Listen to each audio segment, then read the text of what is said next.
qoloftiisa unba adduunyada taalla mooye muuminka qalbigiisu jannadu yaallaa sidii saxaabigii abu rayxaan radiyallahu anhu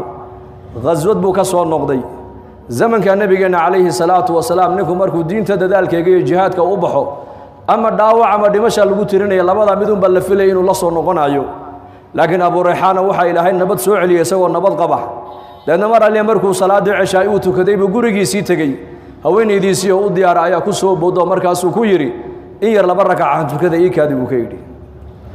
tahiyatul sunnihi salaatul cishaa ka dambeysay iyo ku guryaha la tagayeen inaga maanta waxa laga yaabaa dadka muslimiintu sunnahana masjid bay ku tukadaan faraa'idana masaajidii ba ku tukanaa salaadu adoon ku tukada buu nabigu salaada ugu fadli badan waa salaada uu qofku gurigiisa ku tukanayo ilaa faradka mooyaane ma thabata an an-nabiy alayhi salatu wasalaam salaad kasta oo farada markuu nabigu ka baxo wacdi uu jeedinayay ama ummadu wax baraayay ama nasiixu ummadu u jeedinayay ama kuwa soo islaamay buu diinta baraayay ama ka quraanka la baraya buu oran jiray maxaa lagu baray ama martida masjidka timid buu nabigu la fadhiisanayay ama sunnaha waxa nabiga laga soo arooriyay inuu gurigiisa la dooran jiray salaada sunnaha caadada bay saxaabadu lahaayeen si ay guryuhuna ay barakada salaada iyo naxariista salaada ku soo dagaysa ay guryuhu nasiib ugu yeeshaan oo ilmaha yarna ugu akbar baaro hooyo iyo aaba cibaadaysanayo diin leh ayaa nabigu noogu jideeyay salaad lagu tukado salaad sunna oo la tukado salaada ugu fadli badan waa salaada qofku uu gurigiisa ku tukanaya ilaa faraa'ida mooyaane abu rayxaan salaadii buu gurigu la yimiday haweenaydiisii baa ku soo boodo markaas uu ku yiri ii kaadi han sunnaystay laba rakac uu tukaday sidoo laba rakac ugu taagnaa wuxuu maqlay muadinkii oo u dhawaaqay salaat al-fajrki hayya ala as-salah hayya ala al-falah hayya ala as-salah hayya ala al-falah sunnihi buu khafiifiyay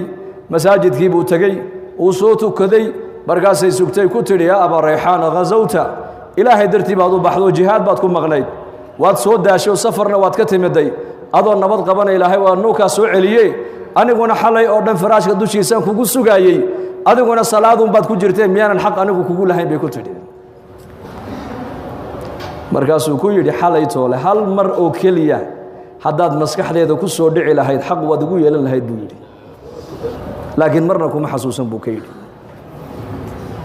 ومحاجة كان مشغولية وحول حور العينتا هي النعيمة إلهي جنة كسفية بحالة قلبية وجوجي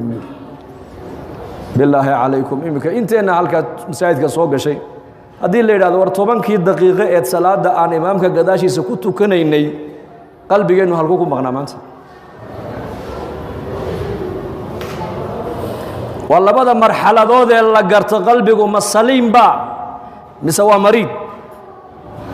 قلبك مو بكاء مسوا عافمات قبل لبا مرحلة لا قرت لبا مرحلة ذو عند الصلاة مركز صلاة تكنيس كو هي عند المصيبة مركز مصيبة كو دعدو والله بدأ مرحلة ذو اللي قلت تستيو قلبك مو عافمات قبل مسوا بكاء صلاة مركز تكنيس طبعا كا دقيقة لبيه طبعا كا دقيقة إمامك قداشي سأتكو تكنيسد قلبك وحق